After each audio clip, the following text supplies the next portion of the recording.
Well, the finale is here. Mike with his Hellfire Club shirt.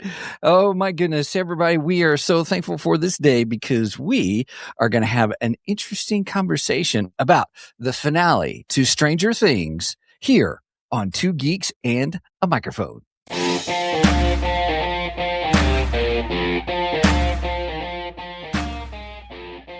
Welcome to the Two Geeks and a Microphone podcast, your one-stop shop for television, movie, video games, comic books, book reviews, and more. Now, without further ado, here's Steven and Mike.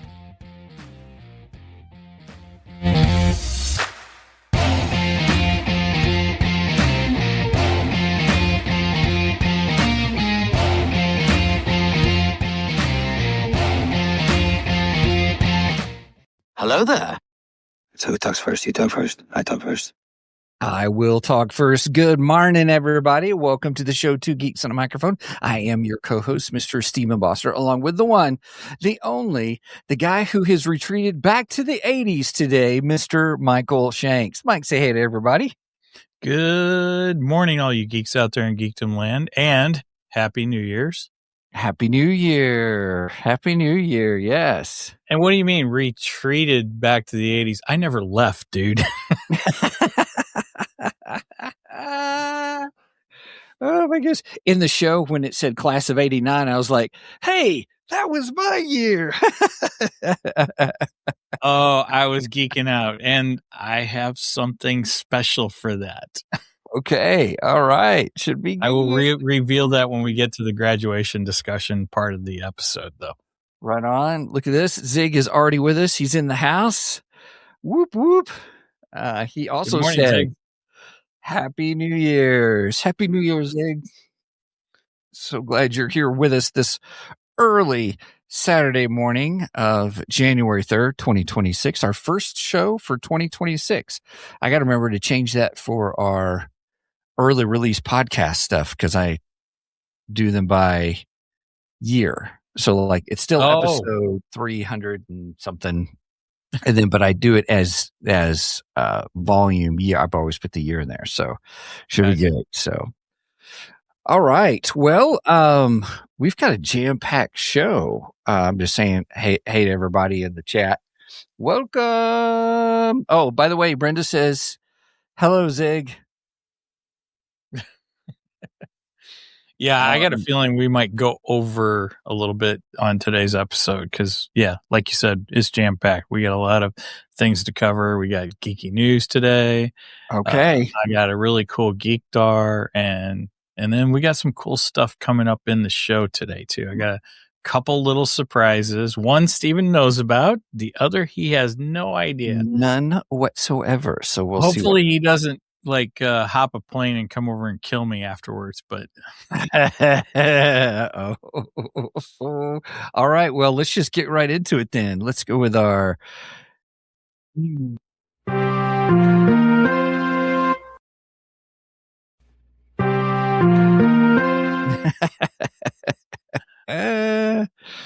all right, man, what do you got for us today in the geeky news world? Here, let me pull up your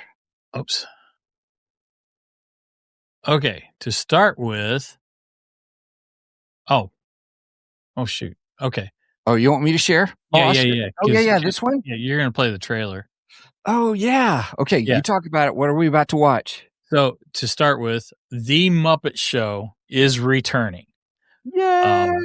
So The Muppet Show's coming back, and this is supposed to be the original format. So, in the 70s style variety show format is what's supposed to come back. Not that office show remake crap that they tried a few years ago that sucked. So hopefully this is going to capture the original show and be similar to the original show. And we have the teaser right here. And here we go. It's the return of the Muppet Show. Back on the very stage where it all started and then ended and is maybe starting again depending on how tonight goes. You are an icon. You're too sweet. Go on. It's time to play the music. It's time to play the It's always been a dream of mine to be here. Ooh, got any other dreams? So, I mean, from that clip we just saw there, it looks like it's going to be the original format. They're calling this a backdoor premiere, meaning exactly what Kermit even said in the teaser. If this goes well tonight, it could return, and that's exactly what's going to happen. If this works out, if it gets a good audience reaction, they are going to return it. So you'll be able to watch it February 4th. It'll be available both on Disney Plus and ADC. And I don't think I have a time for it. I didn't see a time. But Sabrina Carpenter is the headline guest. Okay. So it looks like she's doing exactly the way they used to do. They have their guests come on.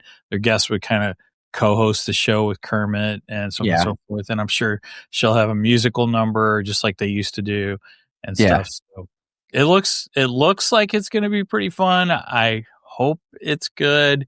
I have one gripe. You have one gripe. What's your gripe? I don't like Kermit's voice. Well, it's not Kermit. well. There are so many people that can do such a good Kermit voice, and the guy that they have puppeteering Kermit currently, he does not do a good job. I'm not gonna hate on the voice. I'll wait till we see the actual full show. Sure. But hopefully it's like, it's funny. I have been rewatching the Muppet Show on Disney Plus too. That's awesome. I've watched like 12 episodes of the first season, which is pretty funny. Wow. Well, real quick, Zig says waka waka waka. Nice, yes. And then Sage Page is in the house. Hey, Sage, great to have you here with us, man. Hey, Sage, welcome back. Waka waka in Do ho ho ho. It's the return of the Muppet Show. Sorry, I had to. Oh, I love it. So glad you did. That's awesome. Brenda says what? Favorite was Fozzie. Yes. Yep. Zig said the same thing. My favorite is Animal. I love Animal. Animal. Woman, drums. Master. All right. Now on to our next geeky news item. Mm-hmm. You ready? You want to put that up on the screen? Yeah, here you go. Ta-da! All right. In fashion with the last year, DC and Marvel are doing another crossover yet again this year. But this is a really special crossover because it's the 50th anniversary of the first time Marvel and DC crossed over with Superman versus Spider-Man. So we do a facsimile reprint of these, meaning that it is the original book with the original ads, so on and so forth. The only thing different is this will be the Treasury sized edition. So that's the bigger one. Okay. Right. And of course it's going to cost more because as you can see, it was $2 originally. It's not going to be $2 this time. I guarantee it. Yeah.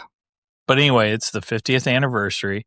And the really cool thing is, first of all, this comes out January 7th. So this week. Oh, just a couple of days. Okay. Yeah. So, already been by Fantasy, already told, Ashley, hey, I want this in my pool.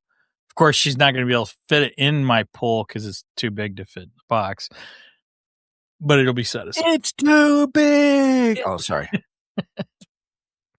Anyway, but the really cool thing is not only are we getting the reprint, but we are going to get brand new crossovers from Marvel and DC.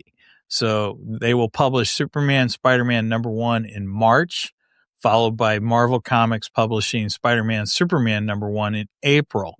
Each one-shot comic will feature original stories starring the two most iconic characters in comic history with creative teams to be announced soon.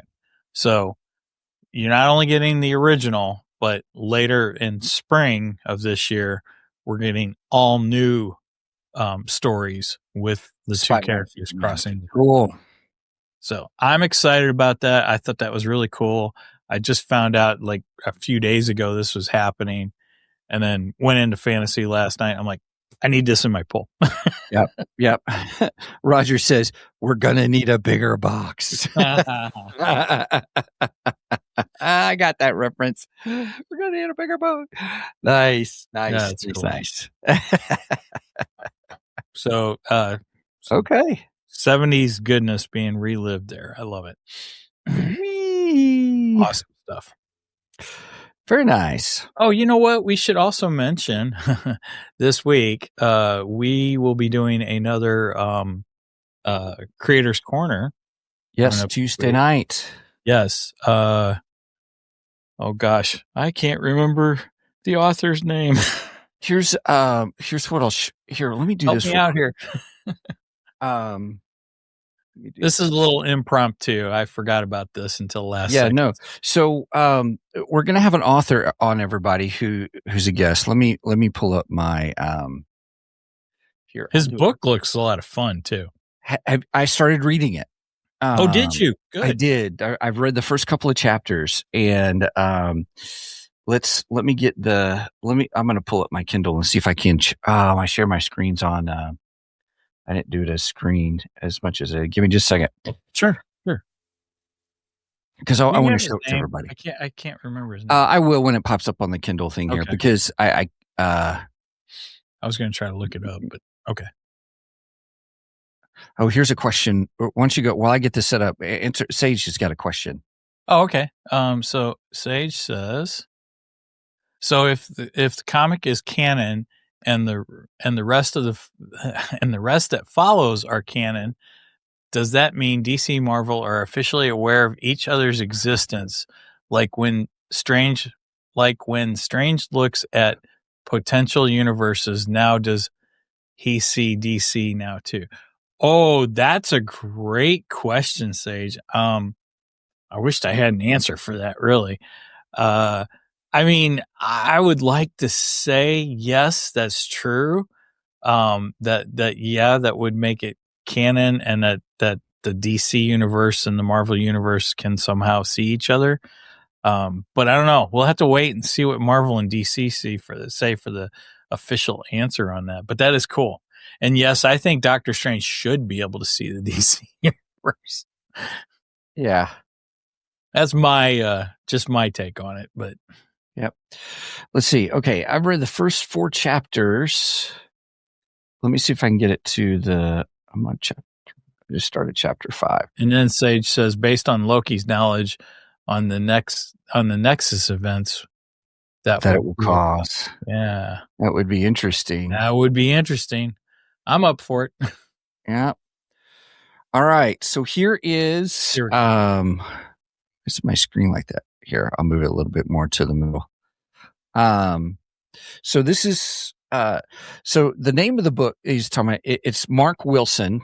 That's the author. Is the author, yeah. And his book is called Full of Beans. And that's because his name character, I think is his that's his name as you started off.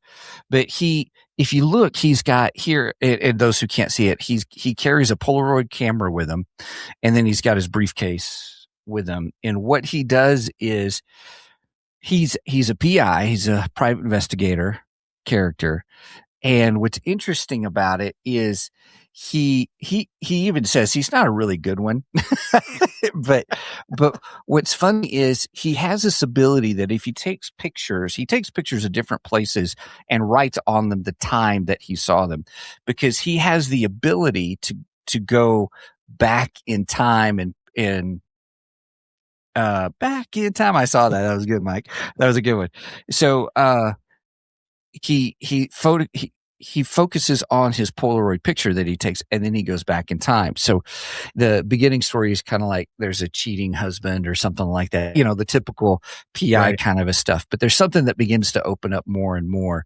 And so when we have Mark on Tuesday night, the cool thing is we'll have him give his great introduction. There's no way I'm going to finish it by Tuesday. I'd love to have it done, but and 4 chapters in. It reads really quickly. It's not a bad read at all.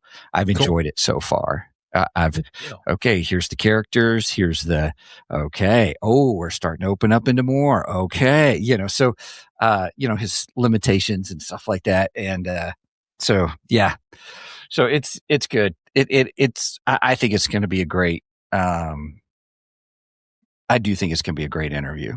I love the concept. The concept's fantastic. Yeah. It's and unique. I love time travel. I mean, I'm a fan of Doctor Who. I'm a fan of Back to the Future.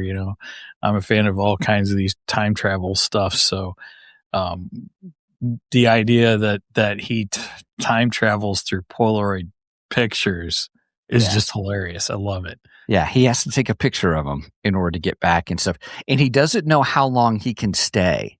So he tests it, or he talks about testing it a little bit here, but he gets too worried because I think it implies that if the longer he stays, the more he has to stay back in that time. So he can't go back. So there seems to be this tension of how long he can stay back before getting back to his regular current time. Cool. And also, yeah, it'll be good. I'm glad you brought that up. Tuesday night, everybody. Tuesday night, 7 p.m. So 7 p.m. Central Standard Time. You do the math on the rest because I don't like math. And that'll be on YouTube, Facebook, Twitch, and Rumble. So, all right, cool. Awesome. We ready to move into some Geekdar? Let's do it. Go with the radar, sir. What's wrong with it? I've lost the bleeps, I've lost the sweeps, and I've lost the creeps. The what? The what? And the what? You know, the bleeps, the sweeps, and the creeps. That's not all he's. Okay, now this next one is just a favor for one of my neighbors. His dog and my dog are BFFs. So, nice. In fact, we've been meeting at the park for almost every day for the last 2 weeks since I've been on vacation from work for the last 2 weeks, and my dog's going to be really upset Monday when everything goes back to normal. But anyway, so this morning I was out there and I said something about doing the podcast today, and he's like, "Hey, don't forget to mention my book." So shout out to Pat Chirella and his book Yellow Moon. And how do you spell his last name? It's CHIARELLA.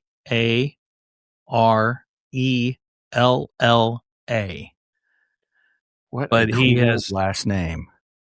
Do what? What a cool last name. But he has a book series called Yellow Moon, and this is the third installment, Yellow Moon number 3.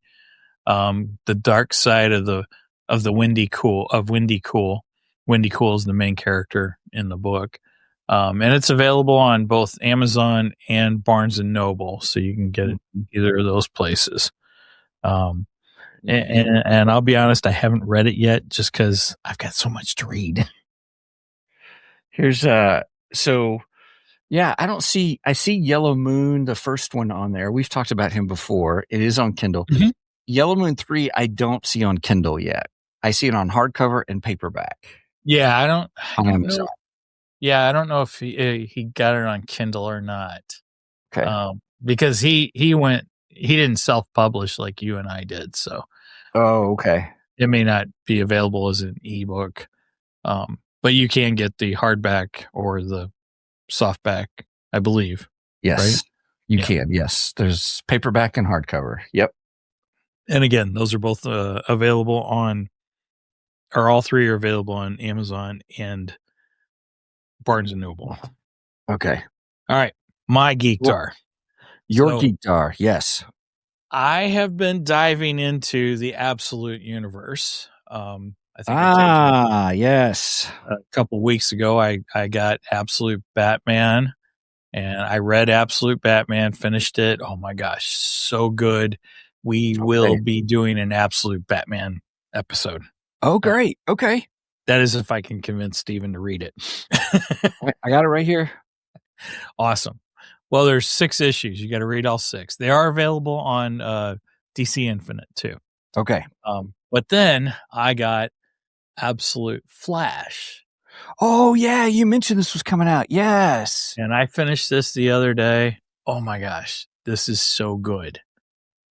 They're like knocking it out of the park with this absolute universe. I am really what's enjoying the premise between the absolute universe. Why is it absolute Batman, absolute Flash? Okay, I don't completely understand the story, but Darkseid somehow creates this basically alternative universe to the regular main DC universe. So, Steven, yes, it is multiverse, but you have completely indifferent takes on each of the main DC characters. For instance, Batman is not the billionaire playboy that we know him as in the regular DC universe. He's more of a regular guy, you know. I won't give it all away, but his origin is slightly different. The whole Joe Chill story aspect is still there, but I won't tell you exactly what happens because Okay, we'll talk about the show. sequences change some. Okay. And then with the Flash, Barry Allen is in it, but Barry Allen's more. Well, he's still a mentor to Wally, but I don't think he's related to Wally because, like, in the main universe, Barry is Wally's uncle.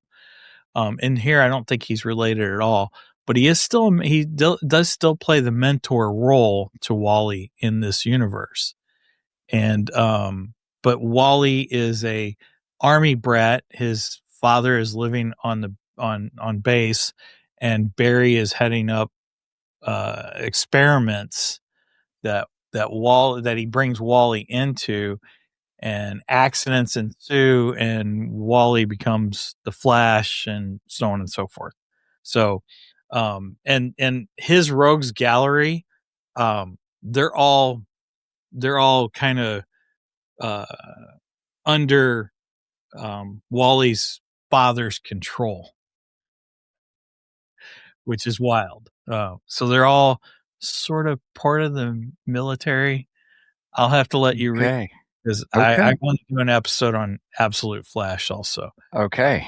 I am really enjoying these stories, but this is the cool thing. So Absolute Flash, the first 6 issues, which makes up volume 1 here, is entitled The Flash of Two Worlds, which is a tie-in to Silver Age Flash, Barry Allen, and one of his first appearances with Jay Garrick.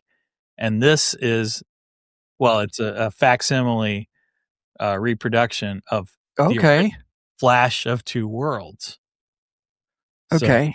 So the title of the Absolute Flash is an homage to the original Flash of Two Worlds. And then the other day we were at Half Price Books, and I happened to find another comic which came in during the DC Rebirth era. Okay. We have the 2 Wally Wests, and it's an homage to the original Flash of Two Worlds. But instead of the guy crying out for help, just a random person crying out for help, it's Barry Allen, and the 2 Wally Wests are coming. That's pretty cool. So I thought that was really cool how the Absolute Flash paid tribute to one of the original titles. I thought that was kind of cool. It is cool. So that's my Geek Dark for today. Okay. Right on. That's cool. Well, I've got so several of you know that we talked about it last time that a couple of months ago I got my Lone Wolf number 1 and 5, and then for Christmas I got number 2 and 3, and then I went ahead and got number 4, Lone Wolf Chasm of Doom. I'm telling you, the art on these covers is just fantastic. It is beautiful. It really is. Yeah. So the Kai series. So now I have the first. So it's a 32 book series. I have the first 5, which is called the Kai series, and then episode 6. There's some cool events that happen in book 5. Then it becomes the Magna Kai series, which is about 7 or 8 books, in there. Then there's the Grandmaster series, and then there's the Rebirth series, not Rebirth. What's it called? I can't think of it now, but where he restarts the order kind of series. But it's choose your own adventure book, but it's a game book. So I can do a special episode on them and stuff like that. So I now have the first 5 books, which I'm pretty excited about. So now I have that series. So I'm going to go through and read those before I buy any others. But and also I'm excited about that. And then the other book I'm reading, which is kind of nerdy, kind of nonfiction-y, but it's called The Digital Delusion. And it's how classroom technology harms our kids' learning and how to help them thrive again. So it's my brother got it for me. I just started it, but it's a phenomenal book on this guy who used to be an educator. Then he became a neuroscientist. And then he's talking about how he's not anti-tech, but he is pro-learning. And he's done studies, and he brings the receipts to how our digital era is actually, I'm going to say it like this. He doesn't say it like this, but it's making us dumber. We're not learning like we used to. We're not processing. We're giving our processing powers over to other things. And so, and he shows how it doesn't improve. And then he gives, that's just the first part, but then the next part, the part of the book, which I'm really looking forward to, is how do we change that? So in other words, he's not just griping, but he says, these are the solutions. These are the things that we need to do for learning. What does cognitive science tell us about learning? And so, does he tell you to read more? He tells you, I haven't read all, but I'm sure it is read more. But I think I'm not for sure. It's this whole thing on where he says, chapter, what can we do as parents and teachers? And so he does talk about learning. He does talk about recall. He talks about how to, what does memorization do for us when we're in a society that, well, I'll just go look it up. I know how to look it up. Uh-huh. And how do we improve I'll that? Google it. Yeah. I mean, I'll just Google it. Yeah. I have that information. That sounds like an interesting book, actually. Yeah. My brother gave it to me for Christmas. Cause he knows I'm all about learning. How do you learn? How do you communicate learning, especially with, being a Christian? How do I encourage people with their Bible studies? Cause as a previous pastor, people ask me questions about those kinds of things. So anyway, it was pretty cool. Very cool. Now, I didn't tell you why we went to Half Price Books. Oh, I'm sorry. Yes. We went. Oh, it's okay. No, since you brought up the books, the Lone Wolf series, that's actually what we were looking for. We were trying. Oh, really? Trying to find them? Yep. Nobody around here has them. Yeah. So it looks like the only way I can get them is if I order them from Amazon or Barnes and Noble. Yeah. Which is probably what I'll end up doing. Yeah. Did you go to Project Aeon? I did. In fact, Megan and I have both gotten back into playing our Nintendo DS as well. All right, I have to clarify this. The Nintendo DS that I'm playing is actually Brenda's. Of course, she ain't touched it in a decade. So, but I found that I can buy this. Well, Megan actually got it for me for Christmas, my birthday. She got it for me for my birthday. They're these cards. They're SD cards, and they're called R4 Retro or something like that. And you can get them on Amazon, and they've got all these retro games, and you can just plug it right into your DS, and you can play all kinds of games. It's fun. So nice. So I've been messing with that, and in that Project Aeon, is that what it's called? Eon. Yeah. They have DS versions of the first 5 books. And I tried putting them on there, and it says it's loading, but it never loads. So it never loads. I don't know I don't know if I'm doing something wrong or what, but it looked cool, to be able to do it on your DS. I think that would be neat, but I just can't get it to work. So gotcha. So I guess I'll just have to get the books. Yeah. Instead of doing it digitally. So yeah. Okay. Cool. Yeah. It'll be fun. All right, man. Well, anything else? We probably need to hit it is now bottom of the hour. It's time to hit the main. Yes. I say we jump into the main event.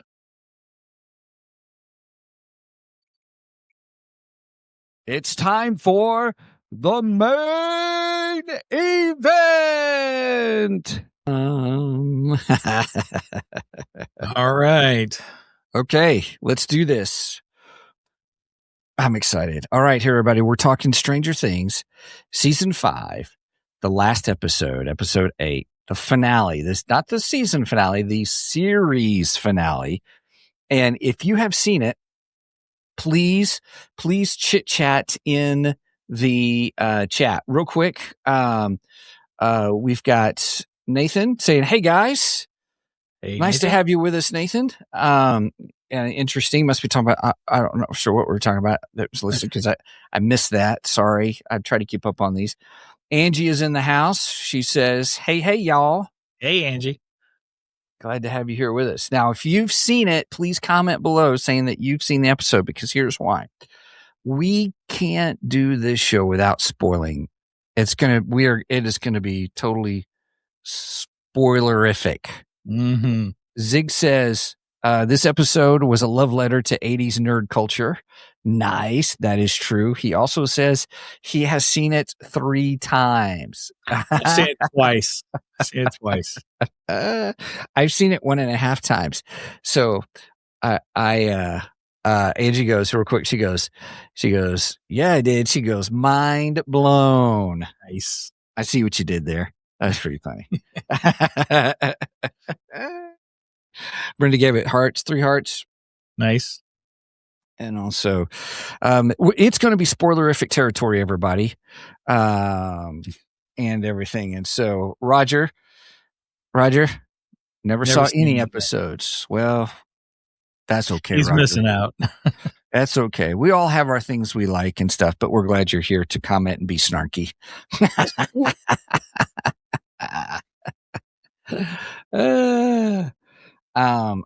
Zig says, best use of side 2 of an LP ever. I don't get the reference. Side 2. I know, I mean, of an LP, I know an LP, but side 2 of an LP. I'm not exactly sure. I'm not sure which about, I wonder which song unless he's talking about. Might be talking about Prince, which I do want to talk about that. Okay. Prince falls into this episode, and I was very pleased. Although I was even more pleased with another musical insert in this, which I will also discuss, which ties to Eddie. There's a whole ball. I mean, it's like the meme with the conspiracy theory and all the strings and everything, and yeah, it's almost like that. So, but we'll get into that later on as we go. She goes, the song, Angie's the song. Zig says they used the record as the detonator. Oh, yes. as the detonator. I see what you mean. Yes. Nice. And then I knew, Angie goes, I knew you would enjoy that, Mike. Sage Page Omega says LP long play vinyl. Yes. Yes, sir. Yes. I just didn't make the connection of the thing. So yeah, good. Man, it's so great to have you guys out there. This is awesome. A long play vinyl is a record, a 33 RPM record. That's what that is. Yeah. Although they're starting to learn that, because now LPs seem to be coming back, vinyl seems to be coming back and stuff. So, all right, they do. Let's jump into Stranger Things season 5, episode. I don't know 8. what the number of the episode was. 8, which is the season finale. For our scale, I think it's very appropriate, since this is the final. What did I title our show? I forgot. Final campaign. Right. Since our show is entitled The Final Campaign, I decided that I think we should do D20s as our nice. Okay. All right. I like that. Okay. Well, all right. Overall score. Do you want to start or do you want me to start? I can start. Okay. Overall score. Now we are just scoring the episode. As far as the series goes, the series I'd probably give a 9 out of 10 out of the entire series to begin with. I've absolutely loved and enjoyed this series. Can you believe this series began in 2016? Wow. Yeah, it's been that long. That's crazy, man. That is just freaking crazy. Anyway, this episode, I thought it wrapped up very well. It did a good job tying the bow on pretty much every character, except we did leave one slightly open ended, and we'll get to that. I don't want to get a spoiler yet, but so we did have one slightly open ended character. But everything else had a nice clean bow on it. Still had some great 80s goodness throughout the episode, just as it has the entire series. Did an excellent job at that. Had some great music. Prince and Iron Maiden. Oh yeah. So good stuff. Such good stuff. Really, really happy with that. I love the story. I love the battle. I love getting the background on Henry. I thought that was great. We finally get his background and learn more about him and kind of find out why he is what he is and everything. And overall, I'm giving this a 9 out of 10. I really, really enjoyed it. It was fun. Right on. Yeah. 9 out of 10 D20s. 9 out of 10 D20s. Nice. Okay. I'm right there with you. This episode, I totally give a 9 out of 10 D20s.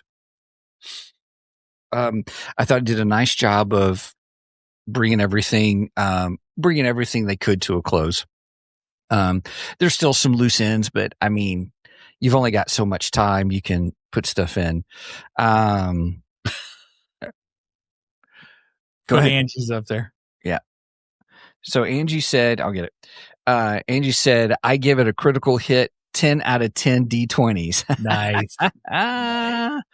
She goes, there were a few things, but overall they didn't bother me. So, yeah, Angie, you're correct. There's a couple of things, but in the grand scheme of things, nothing's going to be perfect that pleases everybody on all things. Sure. But I really enjoyed it. I got the feels a couple of times, some epic, sequences, even though I thought they could have been longer, but you can only do so much, And so, but overall, was it worth watching? Yes. And then I just went back and watched the big battle sequences and stuff like that at the second time around, kind of a thing. So you did some Steven skips for the second timer. Oh yeah. That's okay. Yeah. Zig says they had "Here Comes Your Man" by the Pixies, 10 of 10. I think they had music for every genre, every subgenre in the show. Yeah. Honestly. Yeah. So anyway, so the Angie says the original episode I think was supposed to be 3 hours something. I have heard that there's like a lot of stuff on the cutting room floor. I have heard that. I think it was Emergency Awesome. There was a follow-up, but he said he would talk about it later. So I'm not sure what all that entails. So, gotcha. Yeah, I enjoy myself some Emergency Awesome YouTube channel. All right. I got to shed my jacket. He's hot. I only put it on, to pay homage to the 80s. Yes. This is my current jacket. I still wear a denim jacket. So. That's all right. That's okay. So anyway, everybody's taking off the 80s. So we're moving on. No, I'm just kidding. Oh goodness. So overall, I say that it was it worth the wait? Yeah, it was. And they did what they could with bringing it all to a close. And so that was good. I laughed because there was a couple of times in there I was like, Mike called it. That's the mind flayer. That. So I was like, yeah. I didn't get everything right because I predicted that maybe Hopper would die. Yeah. And Hopper did not die. Or to quote the Muppets, and he did not die. Yeah. Angie said Tiny Tim didn't die. Yeah. Charlie from Emergency Awesome was saying there was a whole lot of bonus content with behind the scenes and stuff. I'm like, oh, okay. Maybe we'll get that later on in something. Maybe the brothers will release that in something else or somewhere down the line. So don't be too disparaged in the fact that he left a lot of things in the cutting room floor. Besides, Netflix probably said, here, you get 2 hours, so and such, and that's it. And he probably had to fit it in that time. I think it's slightly over 2 hours. But well, if I remember, even Lord of the Rings had like tons of extra footage, tons of it. And so when they finished it, I think they burned a lot of it. Some of it they kept, but yeah. Most movies do have some kind of extra footage, Oh, yeah. Yeah. Angie says, yeah, it's supposed to come out at the end of this month, I think. Oh, cool. Okay. All right. Right on. All right. So what do you want to talk about first? What's your favorite part?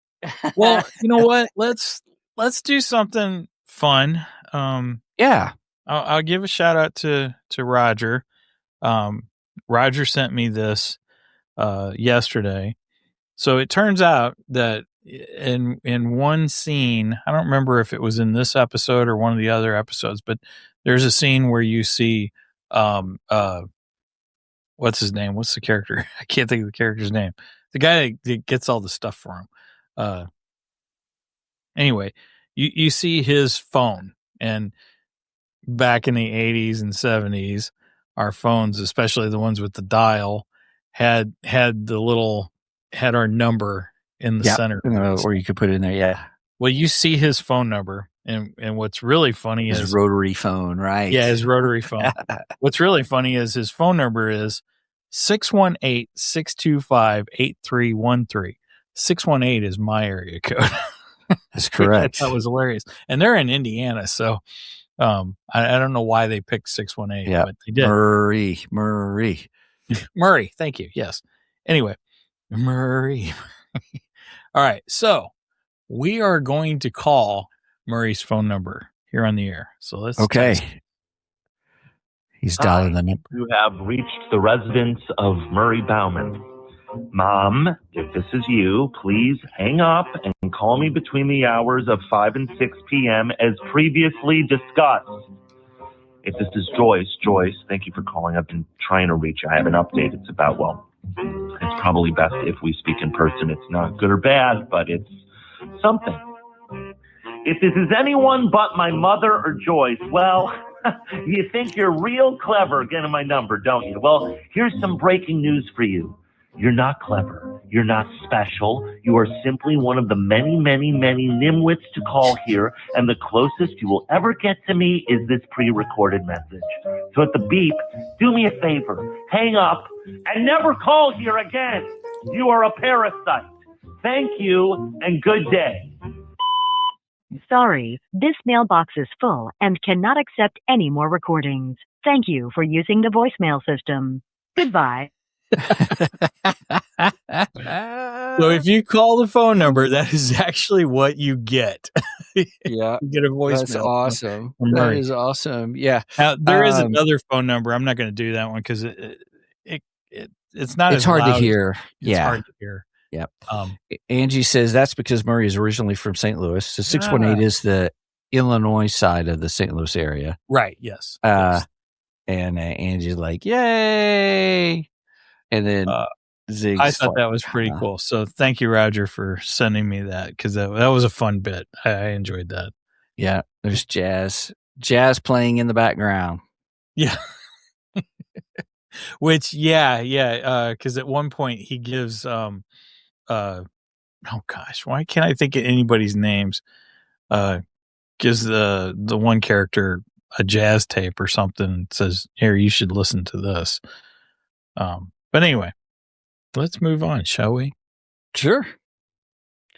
Right on. So, obviously everybody. Actually, I probably should put up the banner saying the old spoilerific.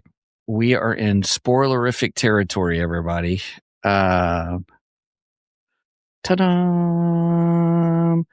So here we're going to be talking spoilers. So, okay, now when Murray gives Jonathan the tape, that's it. I couldn't think of it. It was some kind of jazz artist. Yeah. Here, you should try this.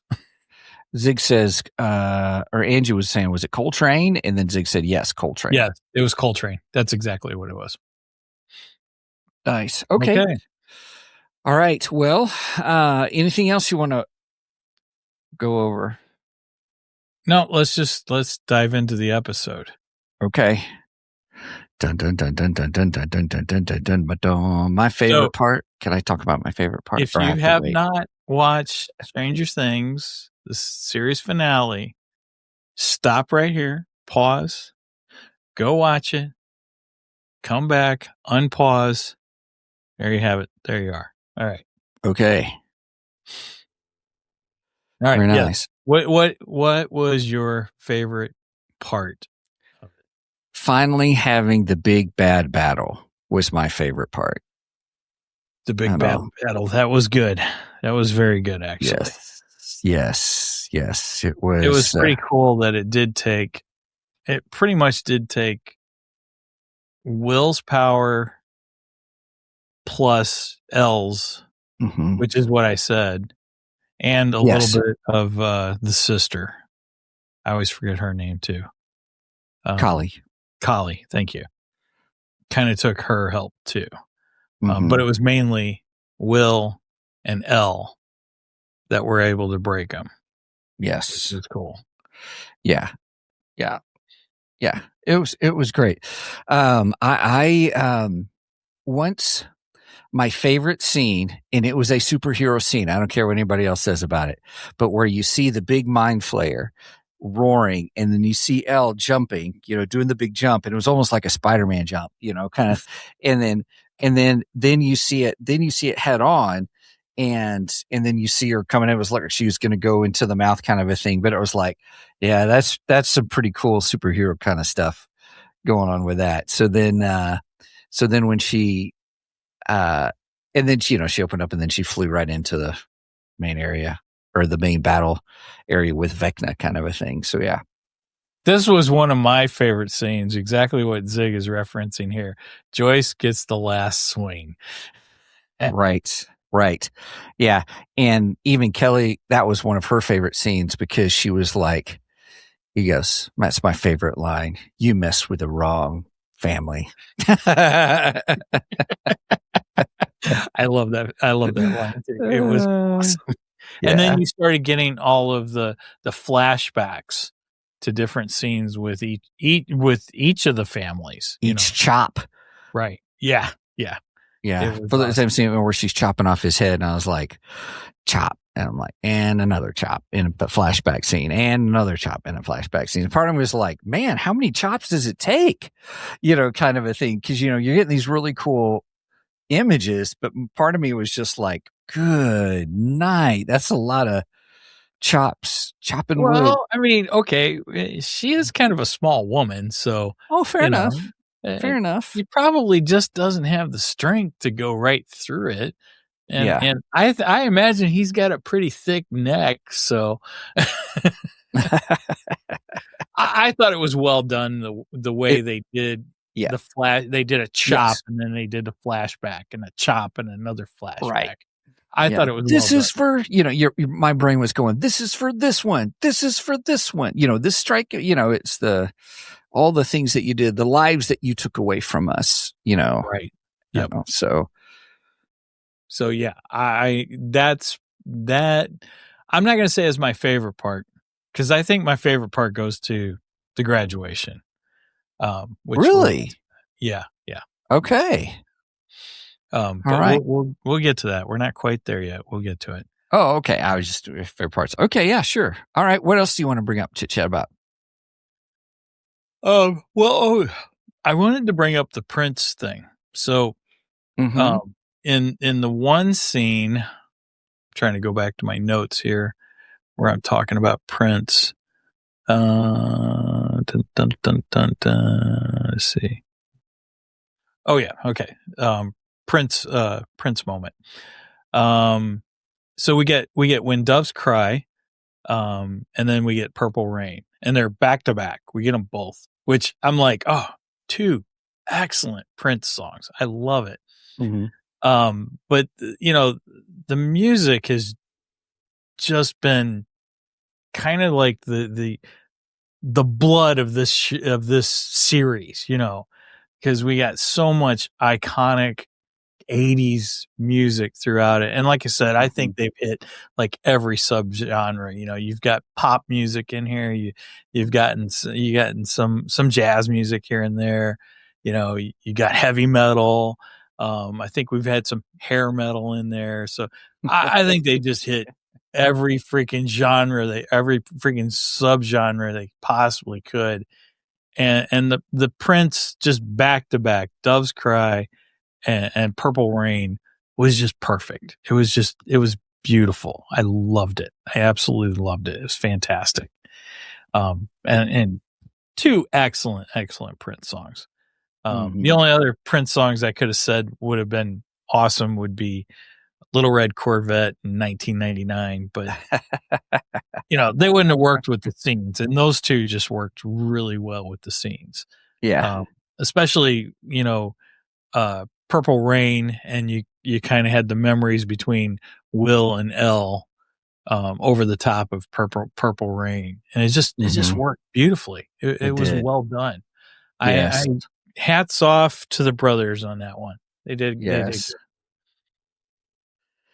Yeah. So real quick, Zig said side 2 opens with When the Doves Cry and closes with Purple Rain. Yes. Aha. Real quick, let me get to some of that.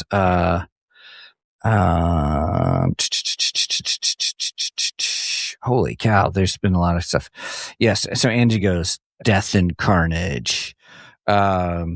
She also says, same. I was freaking out at that part, assuming that was the big battle at the end. Zig, Joyce gets the last swing, which I thought was good. I think that was appropriate. Brenda was like, love the look on Linda Hamilton's face.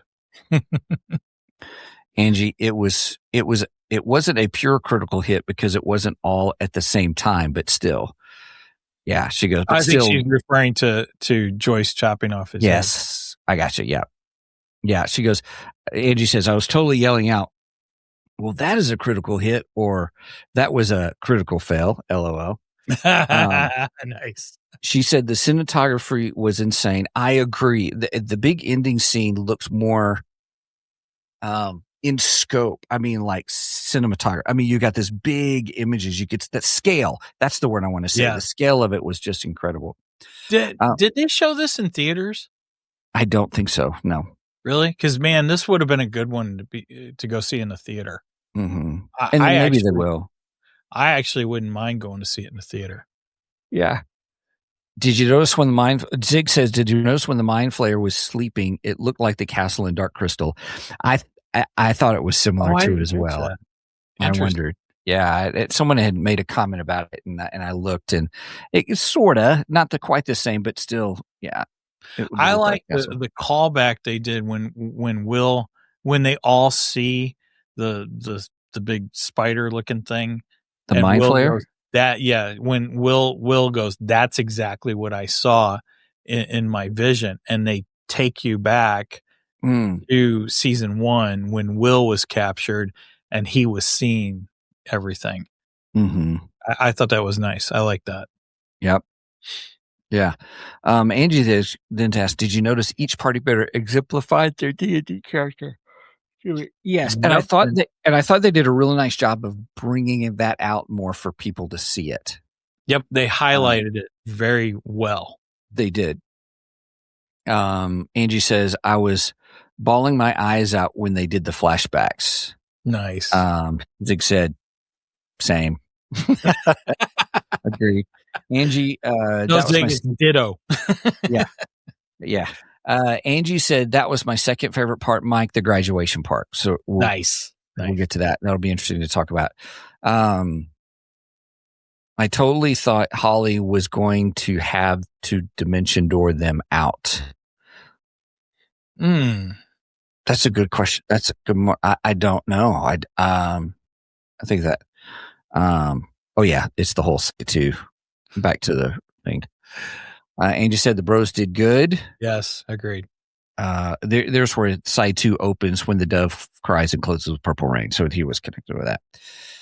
Yes, the flow was incredible. Now we're getting to spots where I don't remember what we were talking about because I'm trying to run through these. Yes, but few. No, not all, but few. Yes, they did. Angie says it was in the theaters in West Missouri and on the East Coast, I think. Oh, okay. Cool. So if somebody got to see it in the theaters, please comment. I want to know how your theater experience was for Stranger Things. All right, and Dana took Joe. Remember, Dana took Joe. I don't know the context of that one. Sorry, Brenda. Sorry, I get rolling. I need to try to keep up with the comments more. Sorry, everybody. I was getting lost in the conversation. I felt it almost felt like this was 2 parts actually, because it almost felt like there were 2 separate endings to this. Yeah, the big fight ending and then an epilogue, right? Kind of a thing. Okay, yeah, and it's kind of cool because when Hopper is talking to Elle and he reveals to Elle that Henry, which that was pretty heart-wrenching there when Henry pulled his little trick on Hopper. Mm-hmm. So Hopper's there and he's trying to and Elle goes in, she goes into her mind, she pulls in the sister and she pulls in Max, and Max is supposed to show them through Henry's mind and everything to try and get to Henry and stuff. And Hopper's supposed to be warning Elle of when the worlds are going to collide, so on and so forth. And then, of course, all the team is on the top of the squawk inside the upside down, and they're watching the 2 worlds come together and everything. And Dustin's like, we got 30 seconds left. You need to hurry up and everything. And so Hopper's like warning Elle through, hitting on the tank that she's in, which I also had a comment about that too, but I'll get back to that. I'll have to circle back to that one. Anyway, gosh, my mind lost track. Yeah. Mm-hmm. We'll go back to the tank. Oh yeah, go ahead. Yeah. Sorry. So Hopper's standing there at the tank, and all of a sudden he starts hearing Henry or Vecna, and Vecna's telling him, I know what her real plans are, and then he sees his daughter, which we found out earlier that his daughter as a very young child had died. And he's blamed himself for that for all these years. And he's afraid the same thing's going to happen to Elle during this. He's going to lose Elle like he lost his own natural daughter. Anyway, so Henry reveals to Hopper that Elle and Cal, the sister, that they're having this conversation, Callie, that they're having this conversation that once Vecna is destroyed, they're going to allow themselves to be destroyed along with the Upside Down and the other world, so that no other Vecnas can be created.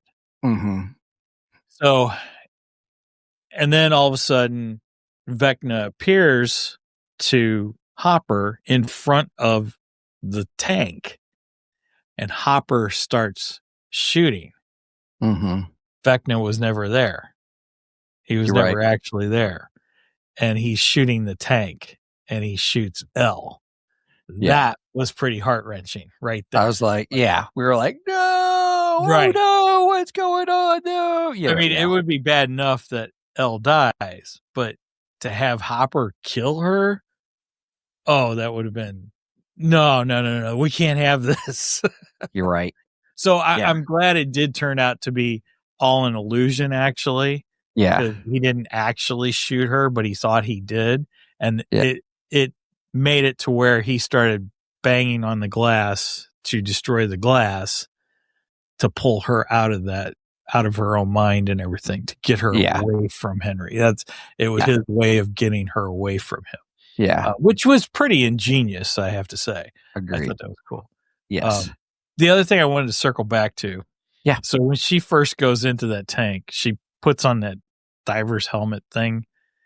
And my first thought was, I was like, how does that thing work? Because how can it seal? I didn't understand that. I was like, well, that's kind of stupid. And shoot, I had notes here from Gemini, because Gemini explained it to me. Let me see if I assume the type of thing it was just a water pressure thing, so that way it keeps water, like you've trapped water inside of it, or air inside of it. Right, air inside of it. But it is actually a real diver's training thing, and it allows divers not to have to be in the entire full suit. So there is an actual real life version of that actually does work. So, but when I first saw it, I was just like, I didn't know that. I don't know anything about diving. I've never dived before, so I don't know anything about this. But yeah. I just thought it was kind of funny, but Gemini did correct me and tell me, oh no, actually it is a real thing. So, but yeah, I thought that was funny. So yeah, Zig said that the helmet works from positive pressure. Got it. Zig would know that. That he would. Yes. Yes. Very much so. See, I should have just messaged him right after I saw it. Yeah. Angie says, it's like that cup that you put upside down in water and the suction in the air puts a barrier around the helmet to block water from coming in. Okay. Fair enough. Y'all just prove me stupid. So we all know different things. All good. Oh, here it is. It's called the neck dam. It's a real commercial diving tech that isolates the head so the body can float in the sensory tank. It looks retro sci-fi, but it's actually practical physics. So nice. That was that. All right. Okay. Are we ready to move on to the graduation? Sure. Yeah, absolutely. Okay. So I have a few things to say about the graduation. Okay. Number one, the graduation is an entire love letter to Eddie Munson. It's a complete and total love letter to him. Okay. The reason I say that is because when Dustin gets up to give his valedictorian speech, it sort of mimics season 4, episode 1, when Eddie is talking in the lunchroom and Eddie jumps up on the tables and starts giving this big long monologue about how all the kids in high school are conforming and all this stuff. And then he tells how he's just a few months away from graduation. As long as he can pull off a D in one certain class, he will graduate. And when he does, he's going to go up to accept his diploma, and he's going to flip off the principal, snatch his diploma, and run. Dustin did exactly that. He did exactly what Eddie wanted to do. So Dustin was kind of fulfilling Eddie's legacy for him, is what he did. And what's even better, while this is all happening, the music that's playing is none other than Iron Maiden, The Trooper, which is probably one of my favorite Iron Maiden songs. And it's so fitting because if we go back to season 4 again, there is an episode where Robin and Eddie are trying to find music to bring Max out of the trance. She's in the trance. Oh, yeah. And all that stuff. Uh-huh. And they're going through Max's tapes to find something that would bring her out. And Robin's like Madonna and I don't know. She throws out some pop stars names and stuff. And and then Eddie pulls out Iron Maiden Peace of Mind cassette tape. Peace of Mind has the Trooper on it. Okay. And then Robin says, "No, we need real music." And Eddie goes, "This is real music," which Iron Maiden Peace of Mind is a masterful album. It's fantastic. If you have not listened to it, you should. It's incredible. But anyway, so we have that whole tie-in. And then the other tie-in, which I thought was pretty brilliant, if you look closely at Vecna, he kind of resembles Iron Maiden's mascot, Eddie the Head. They look very similar. And then, of course, Eddie Munson, who's the metalhead, is named after Eddie, Iron Maiden's mascot. So there you go. There's the whole big conspiracy. That's pretty cool. All that. Now, those are great connections. Nicely done. Thank you. Now I have to give credit to there's a YouTube channel. Every once in a while I catch it. I can't think of the guy's name, but he's a Ukraine guy he's a total metalhead. He's a big Maiden and Judas Priest fan. So he and I have that in common. We're both big Maiden and Judas Priest fans. And I watched his video and he started pointing these things out and I was like, holy crap, he's right. So I wanted to bring him up on our show and stuff. So I can't take 100% credit for that, but you did your research though. That's all right. I went back and watched the scene with Eddie and him walking on top of the lunch tables and everything. And I was like, oh yes, this is a fantastic scene. I forgot all about this scene. And it was great because they were talking about doing his big campaign and everything for D&D. And they're like, well, Luke's not going to be able to make it because Luke was on the basketball team and the basketball team had their championship game that night and everything. So I thought that was just fantastic. But I have a surprise for Steven. Okay. Let me see if I can find my picture here. Since it was revealed that our heroes are from the class of 89,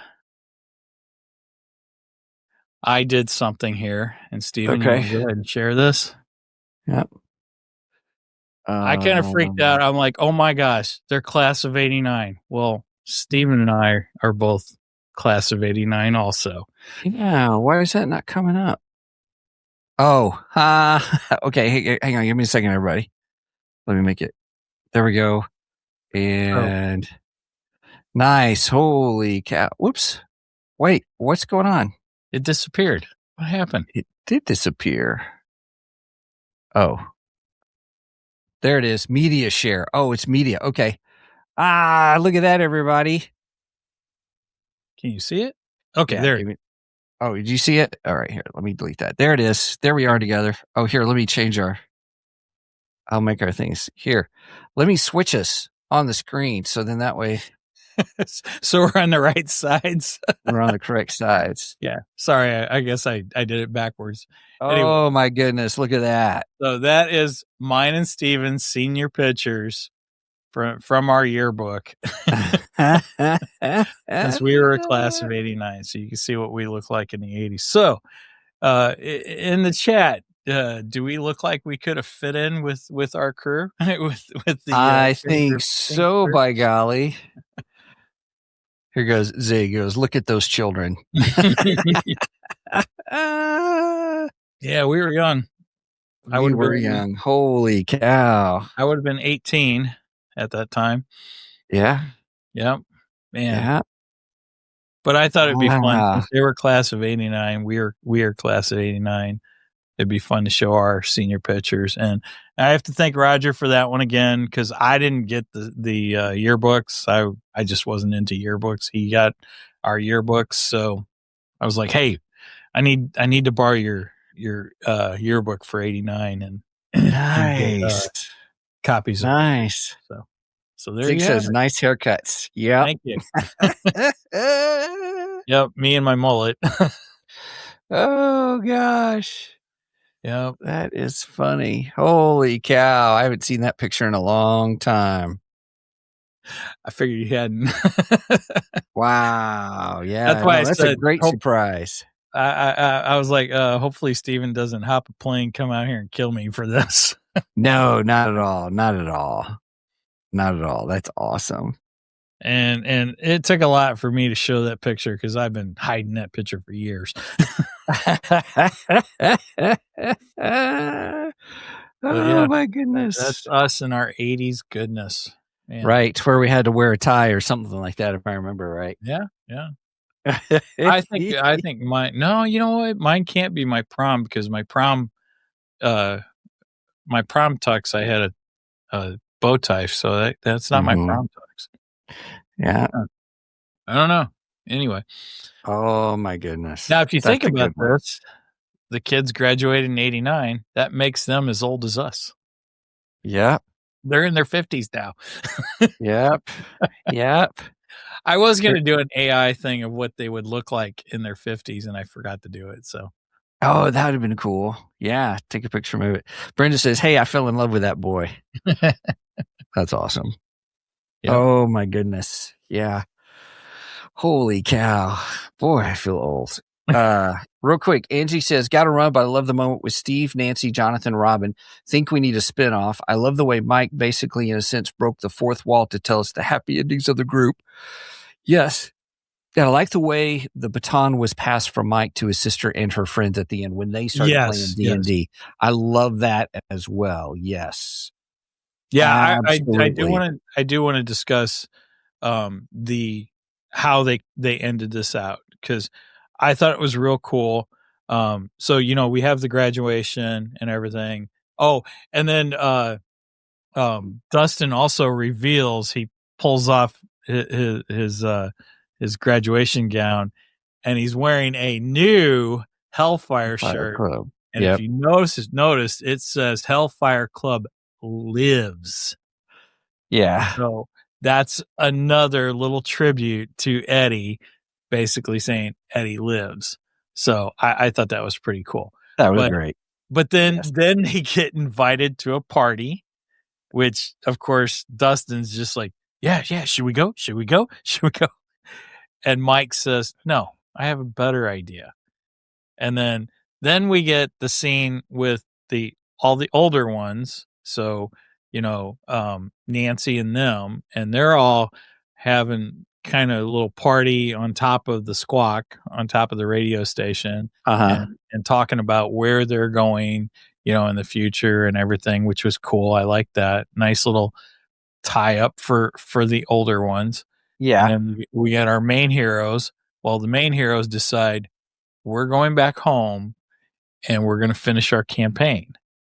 And so they finish out playing D&D. So the whole thing ends almost exactly the way it began. And I went back and watched the opening scenes for season 1. Mm-hmm. And it doesn't exactly start right there, but slightly into season 1, you see the sprinklers in front of the house, and then they go into the basement, and then that's where Dustin, Will, Luke, and Will, because Max wasn't a part of it yet, they're all sitting there playing D&D.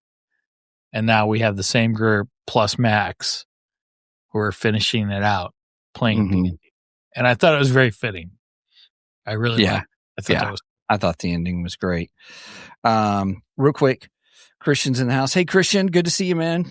He goes, wow, rocking the mohawk. Pretty picture before. Yes, I was. And then Zig goes, Montauk is the new series. They teased it. Oh, really? Okay. Montauk was a television sci-fi horror concept created by the Duffer brothers in the original iteration of their hit Netflix series Stranger Things. Okay, Montauk. Montauk is also the Montauk Experience. You probably saw it in. It was a TV series. The Montauk was that organization that dealt with Godzilla. They investigated Godzilla and stuff like that. But that's where I've heard it before. Okay. And then, but anyway, so I'm not for sure. So I know there's something called the Montauk Project. Godzilla thing is not Montauk; it's Monarch. Oh, it is Monarch. You were correct. That's Monarch. Montauk. There's a Montauk experiment, which was, and the only reason I know that's from the Y Files. Yes, I love the Y Files. Everybody, YouTube show, great on all kinds of stuff. And, but I'm not for sure. I'm not sure what Montauk is all about openly. Well, then of course during their campaign, they finished the campaign off, and the funny thing is, at first they lose. They all lose. Mm-hmm. Which is great because Max is throwing things around and she's like, "What? This game sucks. I hate this." Right. And everything. And Will, being a very masterful storyteller, comes back and says, "But wait, this happens." And a blue mist comes up, and the whatever he made Elle's character. I'm sure Zig will tell us. Yeah. He'll tell us in a moment, I'm sure. But she comes back and basically finishes it off for them and wins the campaign for them and everything. Yeah. And then Will starts telling each one of their stories, which is cool. And because, he kind of says that the two characters that Luke and or not Luke. Yeah. Is it Luke? See, I get my characters all mixed. Max and I can't think of Lucas. Max and Lucas. Basically, they fall in love, and then you see them in the theater together and stuff. And then Dustin, his character, goes off to study and everything, and you see him at college, but he makes time for the casual adventures, and then you see him coming out of the front of the college and meeting up with Steve, and Steve's got his truck with a camper behind it, which I thought was fantastic. Yeah. And then Will has his closing where he felt accepted in a new town, so on and so forth, and he had that and everything, and they all look at him and says, "Well, what about the storyteller?" And he says, "Well, he continues to tell stories about all of his friends and everything." Yeah. And I thought that was cool. And then they were like, that's good. And then they were like, "Well, what about, basically Elle?" And he's like, "Well," he says, "she has a story, but we don't know if it's the real ending or not." And basically tells the same story that he told to Hopper when he was refusing to go to graduation, and then Hopper comes and finds him and tells him, "Hey, you got to move on, and so on and so forth." And basically tells the same story that he told Hopper, but he changed it slightly and gave Elle a really nice ending. Mm-hmm. Yeah. So, I really liked it. I thought it was great. I thought it was great. Yes. And I liked how each of them were like, well, he said, "Well, we don't know that that's the real ending, but I believe." And each one said, "I believe." And that's the way they ended. And I thought it was incredible. Great ending. It was a great ending. Yeah. So let me ask you, do you think that's what I think? I'm just going to say it. I think that's it. Because here's why I think I like it. One is if we, I saw someone else do a YouTube short on this, so I can't take credit for it. I can't remember who it was, but they talked about how it easily easily been a mirage because from Kali, because if you remember, Elle was holding the bullet wound on Kali. And so there should have been blood all over her hands. Oh yeah, good point. And when you see her, when you see Elle in the doorway of the upside down, and she's got her hands, you can see the palms and stuff with her hands and everything. There's no blood on them at all. Real quick, Zig said mage or sorcerer. I knew Zig would know. And Zig said, I choose to believe. I choose to believe too, Zig. Yes. Agreed. So I'm sorry. I didn't mean to interrupt you, but the blood on the hands, so on. Yeah. No, that's pretty much the gist of it, kind of a thing. So, so that's where I choose to believe that as well, that's the ending. I agree. I think that is the ending, which gives Elle a really nice ending. I mean, I guess that's why I say they kind of left it hers sort of open ended to where if they really wanted to explore her coming back, they could. Yeah. But they don't have to. It's a great way to. I think it's a great way to end the series. I think they did a really, really good job on the ending of this. Yeah. I thought it was satisfying. If she did die, I think she gets a hero's death, which is great. I always like a hero's death. And if she didn't die, she gets a happy ending. So, yeah. Yes. Yep. Zig said the wound wasn't real. As soon as Murray blew the chopper, their powers came back. Okay. Cool. So it could be. It's hard to say. So it was interesting. I thought it was a really nice question of, did she or didn't she? Or, it left room for the viewers to decide their ending for themselves. And I like that. Agreed. Yeah. Because, I mean, if you choose not to believe that, then you can. Yeah. Yep. So excellent. All right. Well, loved it. It was worth seeing. It was worth being a part of that journey, especially the 5th season. I think is my favorite season just because it moved quick. There was a lot answering questions. And then now coming back to the final episode, I thought it was really well done and all. I thought the epilogue was a little long, but that's okay. I don't know if I'd say it was my favorite season or not, because I think my favorite character is Eddie Munson. Sure. And being the fact that Eddie was killed at the end of season 4, I have a hard time saying it was my favorite, but man, I really liked this season. I thought it was well done. I don't agree with some of the haters out there because there are some people that are really hating on this season. And I just don't get it. I thought the writing was good in it. I thought they did a great job. Right. So I don't understand the hate behind it, because it probably wasn't in their own head canon that they had created.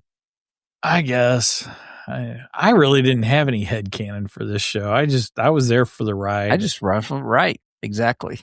And I enjoyed the ride. So it was what it was. It was what it was. It was good. That's right. Hellfire Club lives. Yeah, there you go. That's awesome. So, all right. Well, anything else? Anything else that you wanted to get to that we didn't talk about? No, I think I hit everything I wanted to. Nice. Good. I have been I've been really making up notes for the last 24 hours on this. Okay. Going, I want to make sure I get this in. I want to make sure I get this in. Yeah. I want to make sure I get it this. Yeah.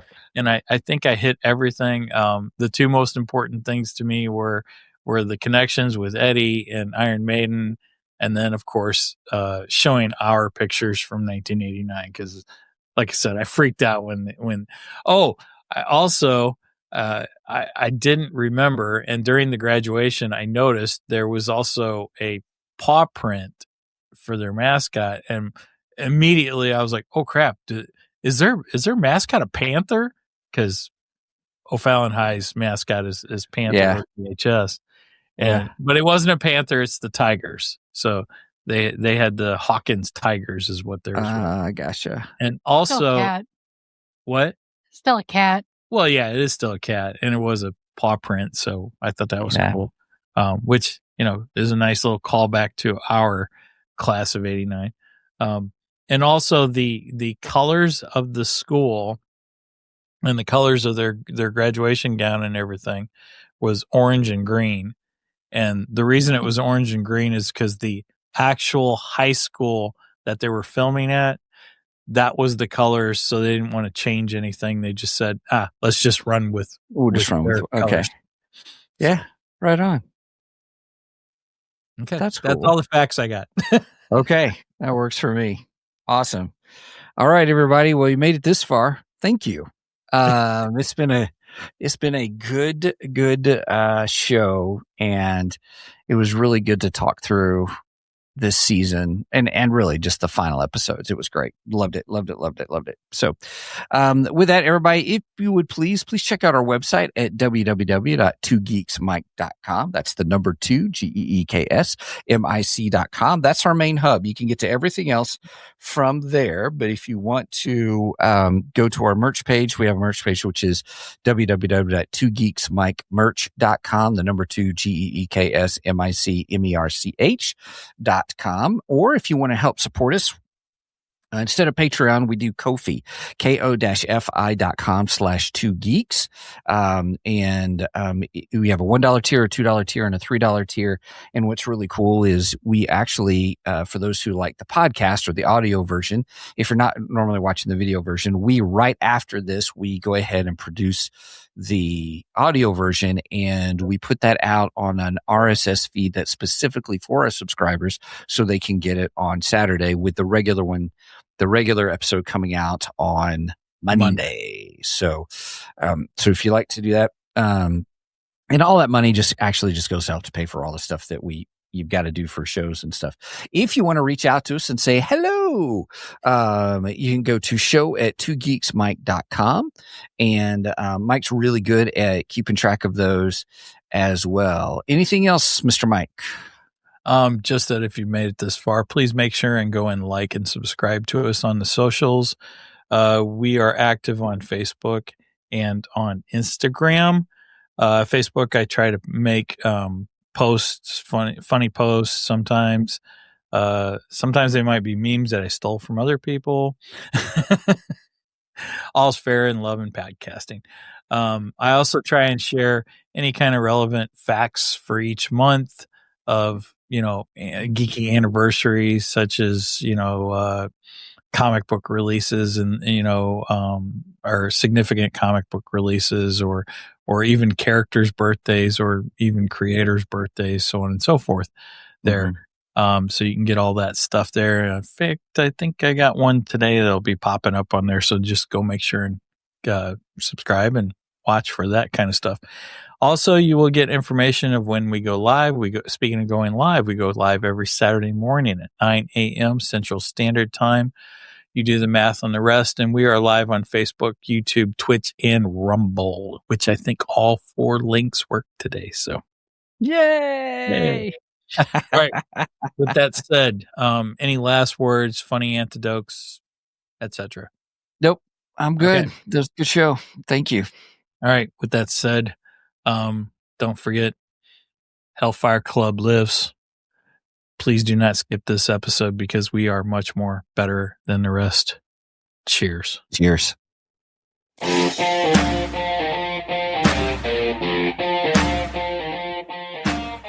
Thank you for joining us today on the 2 Geeks and a Microphone podcast. Tune in next week when we will have more news and reviews. Until then, may the force be with you.